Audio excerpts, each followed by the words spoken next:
What happens to our generosity when life gets hard?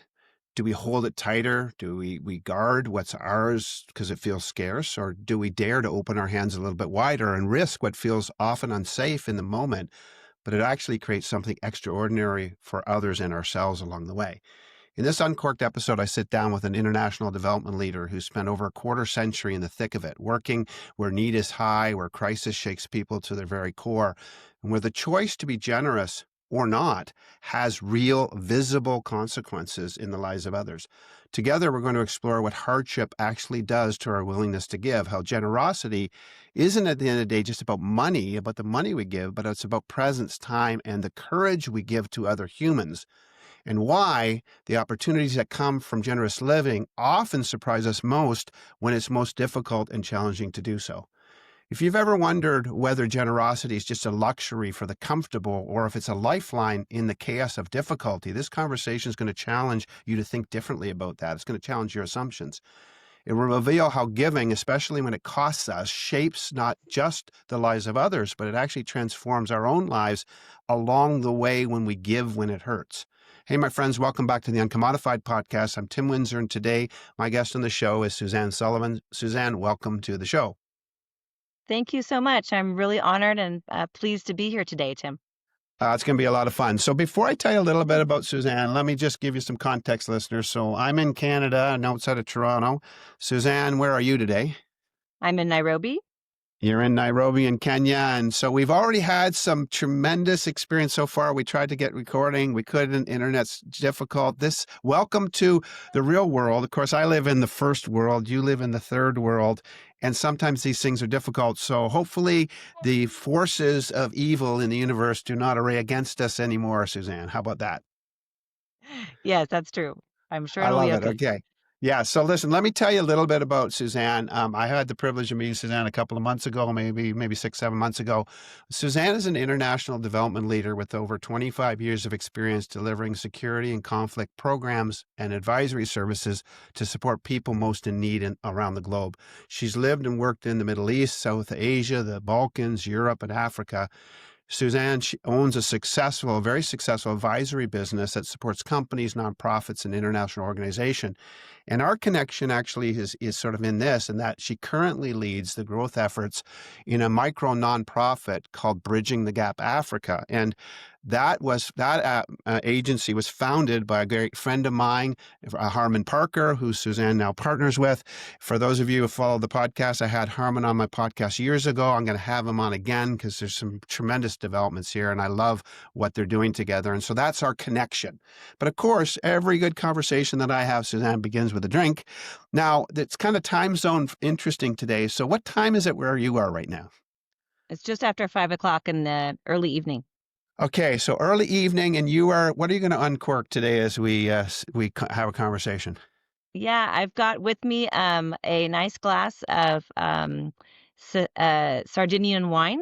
We love Sardinia, and Uh-huh. it's not easy to find in these parts, but I have found a bottle, and it'll be an etched glass from my grandmother. So That's amazing. Well, listen, so, it's always 5 o'clock somewhere, as they say, or 8 o'clock or 6 o'clock. Don't know how it works. But so it's 10:17 in the morning where I am. But because it's an unconcord conversation and I want to make sure I don't make my guest drink alone, I actually have an interesting bottle of wine. So my wife went to a lavender farm this year, not far from where we live.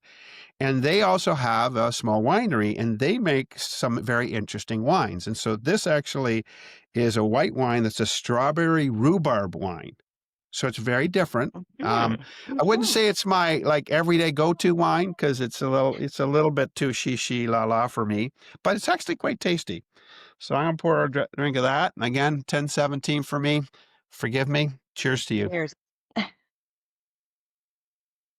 Mm. It's actually quite good. Awesome. Well, listen, Suzanne, I am so excited for this conversation. We've been talking about doing this for a long time, and I can't wait for my listeners to learn about you and your story and how this works. So let's just Thank start you. there. So tell us a little bit about your story. And then as we think about that, I'm really interested in how living and leading in generous ways ultimately has impacted you and others. And then we'll talk about the challenges of generosity in our time. But tell me a little bit about your story and how generosity has played a role in this for you. No, it's a great topic because I think it's so fundamental to humanity. Mm, Being generous. If I may take a little liberty, I looked up the word across mhm, different cultures and languages, mhm, and it was pretty common. It was about, selflessness, about humanity, about giving your time, treasure, talent. mhm, In some of the languages, it was about really being giving without begrudging. And mhm, so I think it's something that is it's easy to go in either direction, right? mhm. And for me, generosity is a choice, to be generous, to be a generous person, to give of yourself. And I think it's something that really I learned from my family, from my parents, from my upbringing. I was brought up in a church, a Christian church, and certainly with the people I've surrounded myself with. So it's something I'd like to talk a little bit about, today. Um, I'm sort of your middle class person, living in California. I'm a 10th generation Californian through my mother's mother's family, and I've been there a long time. And I think my parents always were really wanted to help others. They didn't have a lot, but they always were willing to spend an extra bit of time making it an extra meal, very nice for someone when maybe a baby was born or when someone new came to the community, when a Mm. neighbor was sick. Those are the kinds of things that I just kind of saw in that kind of lifestyle of generosity, and really, built on faith. I have a faith. My family has a faith built on love, on caring for others. And so that humanness of generosity and doing it from a place of love, Mm. not from a place of I'm going to get something out of it, or it's my duty, or it's the right thing to do just because. When you do it from that, it's still selfish, right? Or Mhm. generosity is selfless. It is about the other person. You must come second or last, which is not a message I think we hear about, or at least where I'm from, to come No. last, come second. Self Yeah. is always first, but you can't do that with generosity. So I think the starting point is quite important. You know what? Um, That's a real what a great point you're making mm, because I do think that sometimes even our generosity, if we really analyze it, the motivation for it sometimes is a little bit wonky.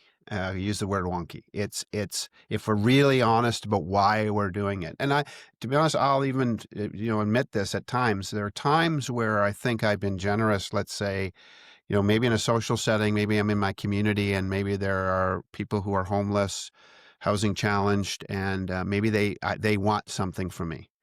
There have been times I think that I've actually given my money to get them away from me, mm, not to actually embrace them or learn who they are and their story. So my motivation actually in the giving, not that pure. And so I think it's a really good observation. Again, listeners, I always say, when you listen to these conversations, you listen for a reason. And I mm, think we're already tucked in quite hard to this, and that is, ask yourself some questions about what is the actual source of your generosity. That's a really provocative question and a great challenge, Suzanne. So thanks for making that the starting point. It's like we dove right off the diving board into the deep end of this conversation, but it's so critical because I would have to admit there are times that my motivation for my generosity mm. isn't as wonderful as it seems to others. No, and I think it's something that we also have to think about. So when Yeah. you do come into contact with someone or a situation, I got to give my money again, or I have to do that again. I don't have time for that. That's a big thing. Money is one thing. Time, I think now, especially certainly from the culture I come from, is Yes. really tough. Time, treasure, talent. And Yeah. those are the things that we have in our life to give. We might not have much of it in any of those categories. Yeah. But I think as humans, we are called. That is a calling that is built into us to be generous or not to be generous, and it is a choice. And it's a choice that I think certainly in my upbringing, and even in my, beyond my upbringing, in my professional world and now my family, surrounding myself with people that are generous, that have chosen a path, a journey where actually I'm going to be generous. It's not easy, but it's a standard we all should live by. And we have to practice it every day, every moment sometimes, right? We have to practice. It doesn't mean do I give my money to somebody that is asking me all the time. That's not Right. what generosity is. It is, though, about putting self second or last. And how can I help or choose to help someone else and be generous? No, that's a great point. So let's go back for a second. So you're raised in California. At some Mhm. point, I mean, obviously, you now have, you're into your life journey, you're into your career. You've lived in the Middle East, South Asia, the Balkans, Europe, Africa. You've had all this experience. So I'd be interested, let's say, to the sort of the embryonic beginning of this. So at what moment in your life does Suzanne says, California, it's a really cool place to live, but my destiny actually is to do something different, do something more impactful, and move across the globe. So how does that start? Is it driven by your education in the beginning and then your experience after? How do you move in this direction? Because it's not a typical journey that most people take. No, it's not. I think, faith is a key part of it. I think from a very young age, I was always questioning what I believed in, questioning why my parents would tell me something, questioning why, and not in a rebellious, sort of way, but in a curious way, and being curious about things beyond myself. It's just kind of, I think, how I'm wired. There's a lot of experiences, there's a lot of family history related to that. But at the end of the day, it's kind of just how Suzanne is wired. I Mm. started off in journalism and politics, and then I thought, can I actually feed myself? Because the hours of those two sectors put in, no. And for whatever one says, politicians are, I believe, the hardest working people. They are truly oftentimes steered in the completely wrong direction, but they are on 24/7. And I didn't quite want that. And I think it was when I was selected as an intern at the State Department in Vienna, Austria, where I worked with diplomats, wonderful humans that taught me a lot pre 9/11. This is pre 9/11. Mhm. And so it was very much, a little bit of the old thinking, yeah, or just in the day where the Soviet Union had collapsed. There were different challenges around the world. It was very interesting to me, but I still felt like I needed to be close to people. Mm. Diplomacy at the policy level, I loved, but it didn't get me up every single morning. And I really was thankful for that, for people being generous to me, for letting me have experiences, for letting me see their lifestyle, for letting me, a window into their life where I said, actually, I don't think this is for me. I don't want to get into that world, but it's close. I'm getting there. And it was when I was selected to go to Kosovo where I was really like, yep, this is exactly where I need to be. These are my people. Um, People living in Kosovo. It's a rich, wonderful area of our planet, lovely human beings, and then all of the people that had done what I had done.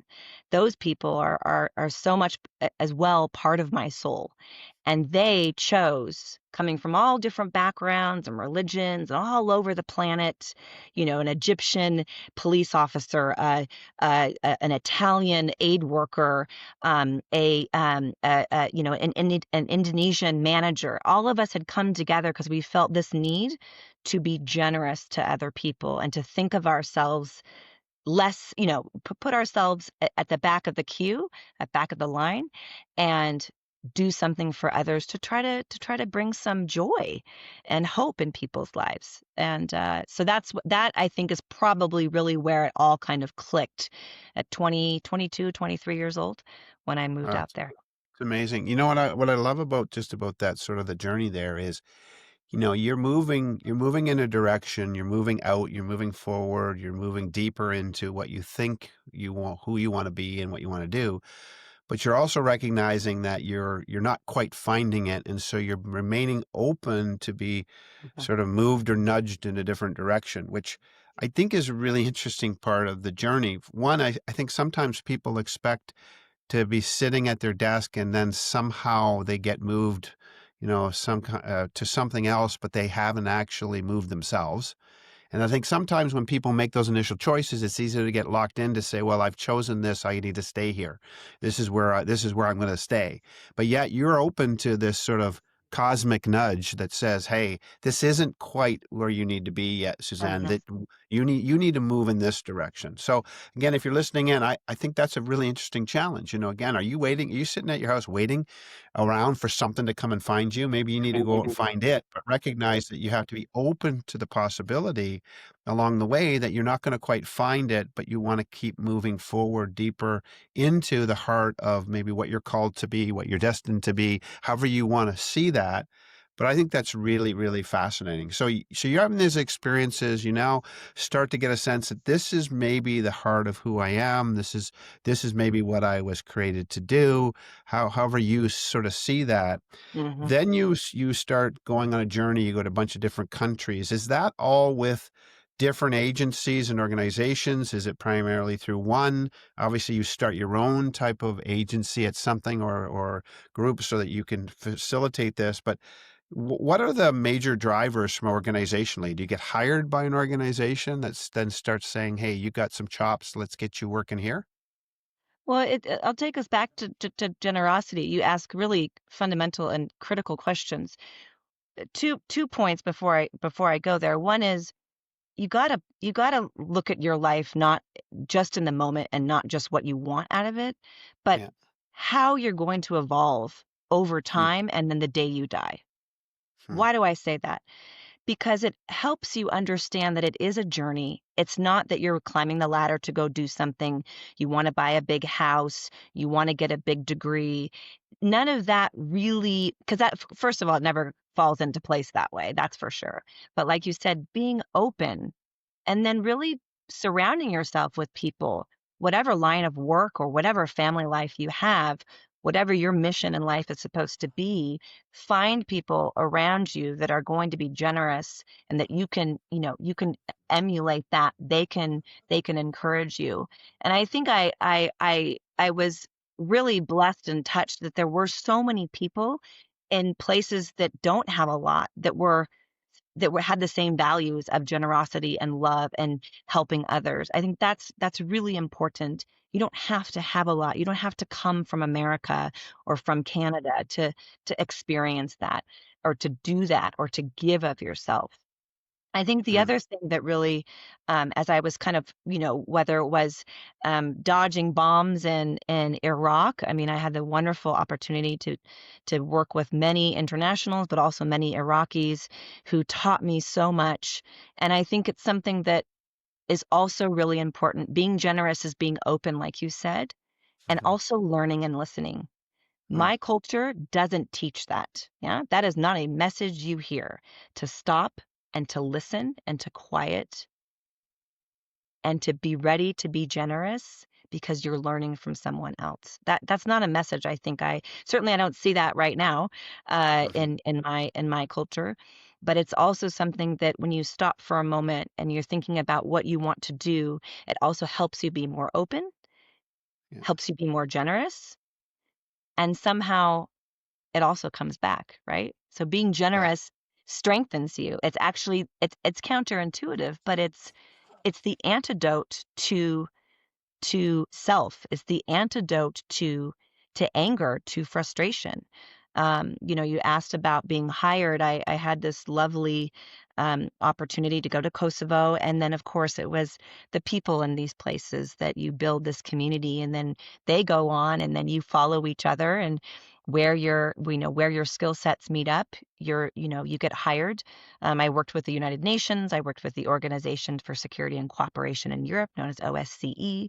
I was then hired into the United States Agency for International Development, USAID, which we know this year was destroyed. And we can talk about that. I know we talked about maybe going into that, but through all of those journeys and those hirings and those fitting into teams in Baghdad, in Islamabad, in Libreville, in Vienna, in the UK, um, you know, giving of myself was a choice, and it was not always easy. Like I fail all the time, but when I do choose it, and many times you immediately reap the benefit. You immediately see the smile on someone's face, Mhm. the Yeah. joy or the compliment. Someone will say, "Gosh, we like to host at our house. We like to have parties. We pay, we pay for it. Don't bring wine. Don't just come and be." And people say, "Gosh, wow." And that's such a blessing to have someone else recognizing the generosity, but also being blessed by the generosity. And it makes you stronger. It sounds cheesy, but it works. Like it's this like very natural human interaction. Yeah. And I think you know, certainly my culture has that humanity. I think Yeah. this year it's been challenging, and I've been challenged this year Yeah. in some of that humanity and being generous. So I certainly see the impact pretty quickly most of the time when I choose generosity. Yeah. So listen, I want to take the conversation in a second. I want to take it towards the challenge of generosity in difficult times, like we are in our world and planet right now. But before Mhm. I go there, I want to ask a question because I find this interesting. So, when's the last time you lived in the United States of America? So I've lived there about 4 years in the last 25. I lived Okay. there when I had my child. Yeah. In 2018, 2016, 2017, about that. And then before that, I lived in the late 10s. Is that how you call it? Okay. When I worked Yeah. for Bechtel, and had the Okay. wonderful opportunity to work Okay. in San Francisco and New Yeah. Orleans. So So the not reason I been asked very the much. question, yeah, the reason I asked the question because I find it fascinating because you have primarily lived most of your adult life or a significant part of it outside of the United States of America. But you also have referred to my culture as if your culture today is somehow different than the culture that you live in currently. Let's say in Kenya, or you Mhm. might have had. So that's interesting to me because so you have a cultural identity that has imprinted you. It seems to me, and my if I'm understanding, is that as much as you've had all this other experience, you still have maintained the propositional sort of argument or position that your culture is still different than the cultures that you live in. That's interesting to me because I have a feeling that more than likely is quite a helpful yet a difficult belief to maintain.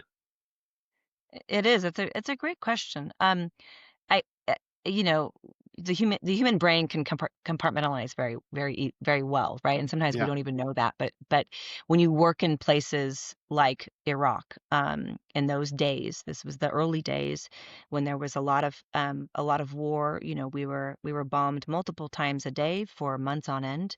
And looking back, I kind of say, wow, how did I do that? How did we do that? How did the Iraqis do that?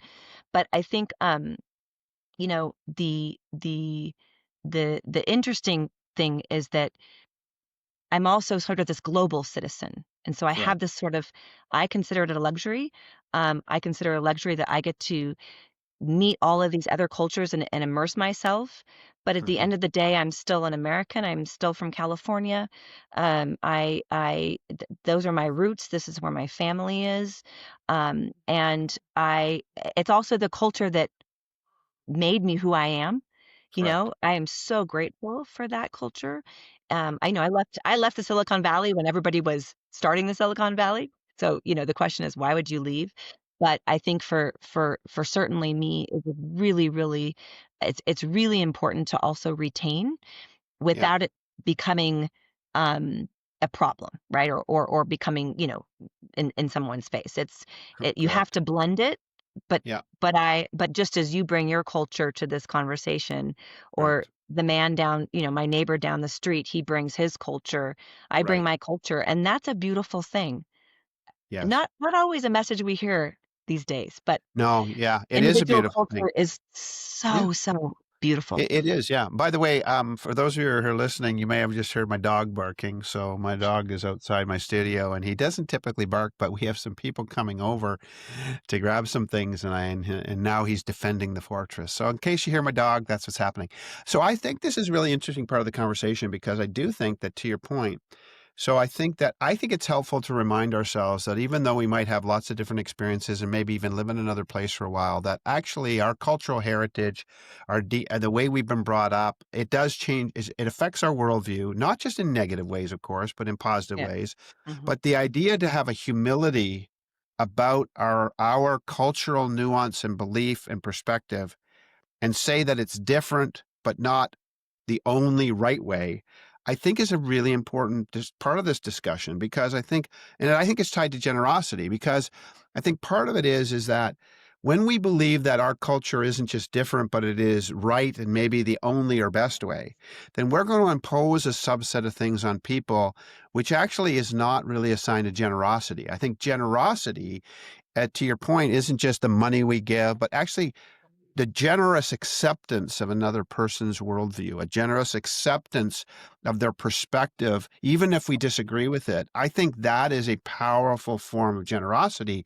And I think it's a generosity that we have become, frankly, um, really bereft of. Because in our world today, the generosity of seeing the value and difference of others and welcoming that in, I think we're struggling with that right now as a world, as a globe, as politicians, as people, as governments. Although I don't really believe government exists in some way, it's existential because it's just people. But actually, I think this is a great challenge for me. And again, if you're listening in, I think it's a great challenge is that being generous with your money is one thing, the time, of course, but being generous in your acceptance of another human and their worldview and perspective and understanding that, I think that really is a really wonderful, generous expression. So I challenge you, my listeners, to think about what that means. I challenge Yeah. myself to think about that. I think it's a great conversation. So listen, with that in mind, let's sort of tuck into the last part that we want to talk about here, Suzanne, which is so we're in very difficult times.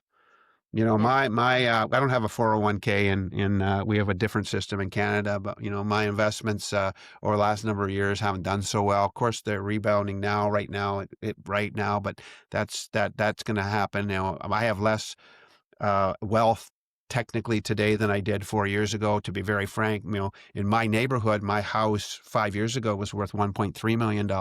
My house today is worth $900,000. It's $400,000 less value that I have in my world and my thing. Of course, first world problem. But the reality is that makes me wonder whether I have enough to be generous.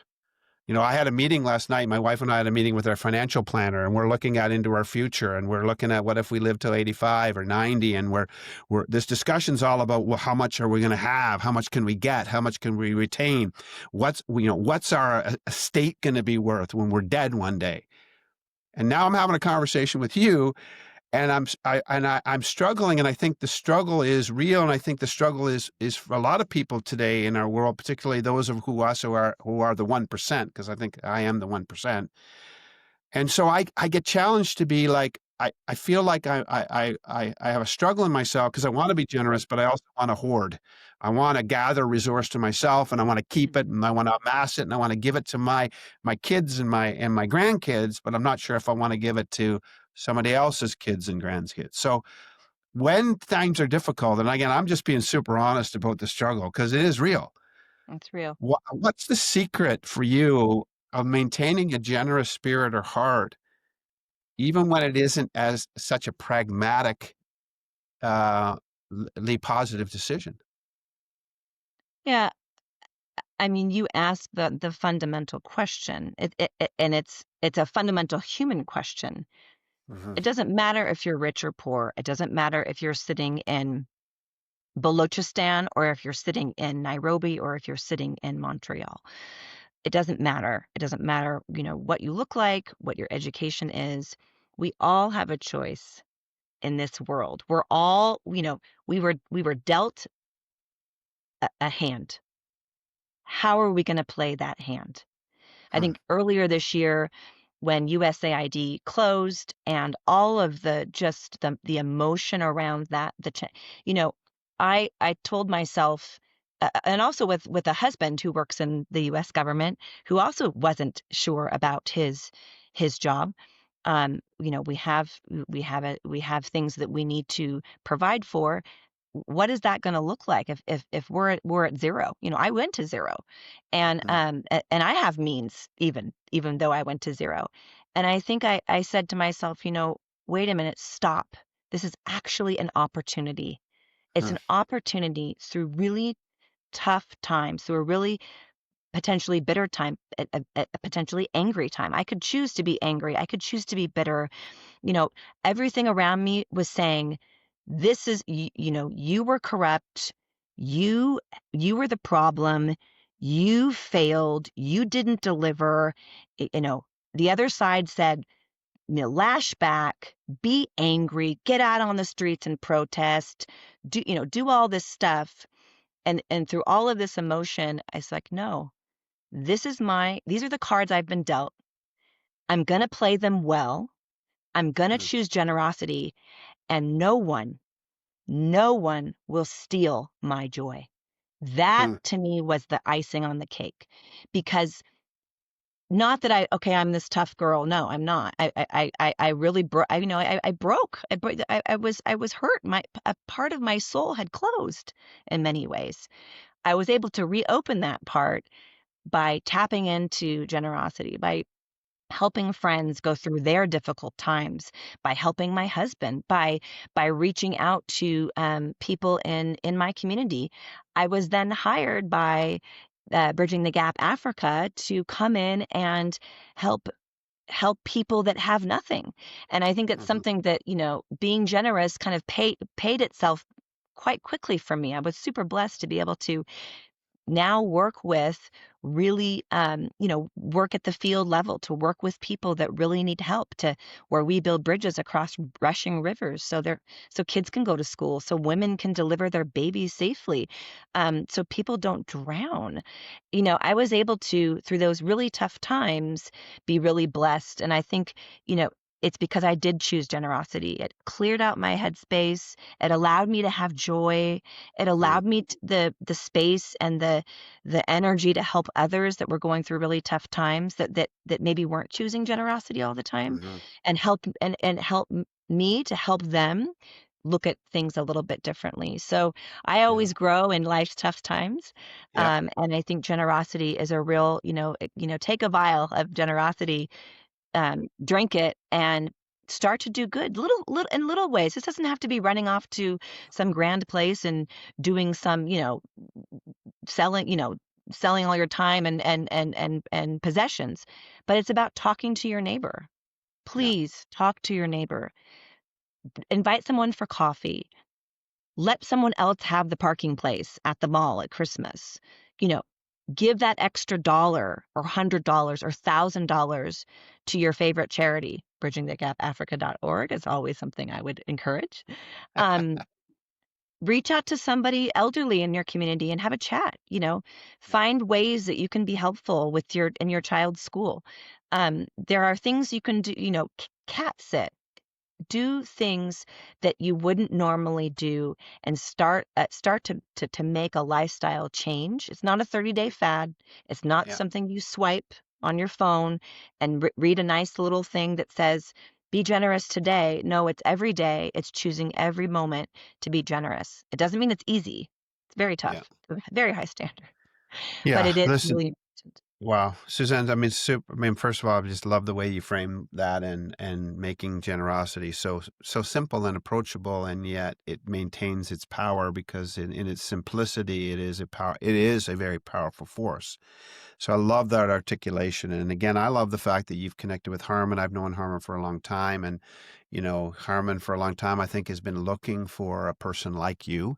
And so, the unfortunate circumstance is that you probably ended up finding Harmon in a way you may not have found him if you hadn't found yourself in the difficulty you were. Yeah.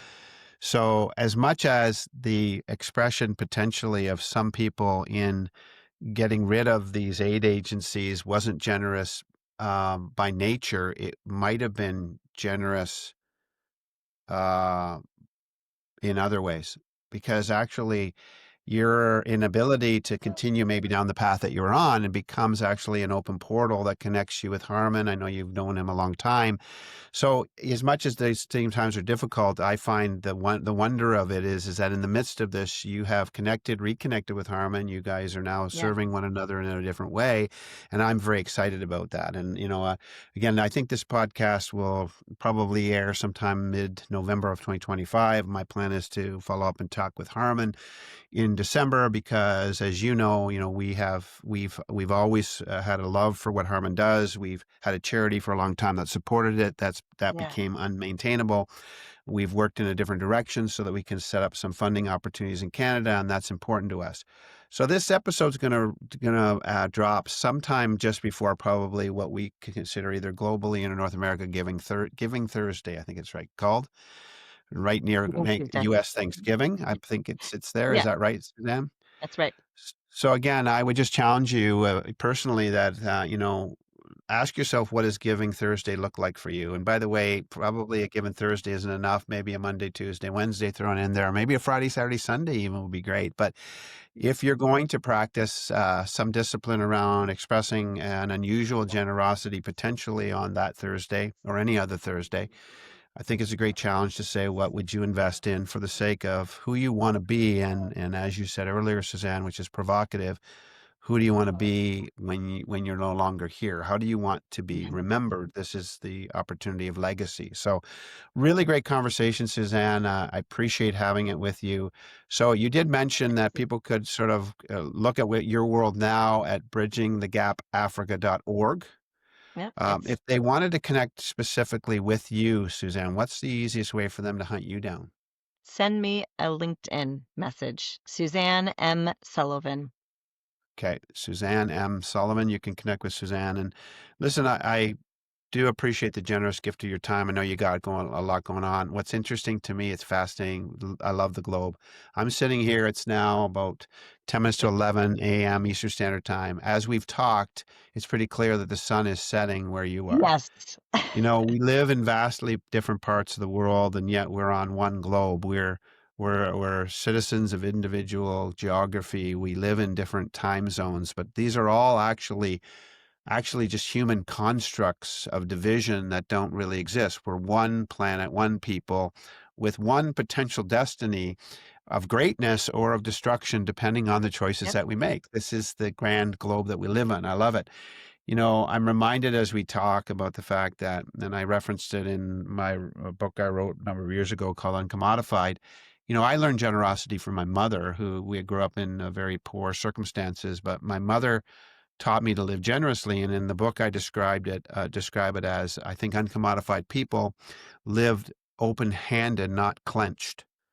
They understand the idea that if we clench and hold things to ourselves, somehow they're diminished. But if we live open-handedly to others, if we unclench our hands and we live in generosity, there is this strange math that happens where we don't just add to something, we multiply it. And when we actually hold on too tight, we diminish those resources, maybe Mhm. divide them. But when we can multiply our resources and our impact as we express generosity. And this conversation today is a great reminder of that, Suzanne. So listen, I'm going to give you the last word. I usually like the last word, but I'm going to give you the last word. So if you could give one other kind provocation to my listeners as they listen to this and then think about maybe, Thankful Thursday or Giving Thursday or something different, what's your last provocation you'd want to give them?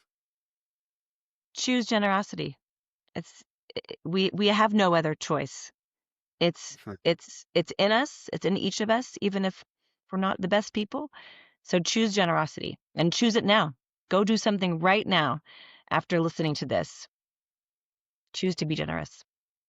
Awesome. Great provocation. Again, you listened in for a reason. Thanks for listening in. Do me a favor, if this conversation's percolating in you and you're uncorking it like we did this drink together today, DM me or send me an email at tim@uncommodified.com and let Suzanne know and know what we're doing.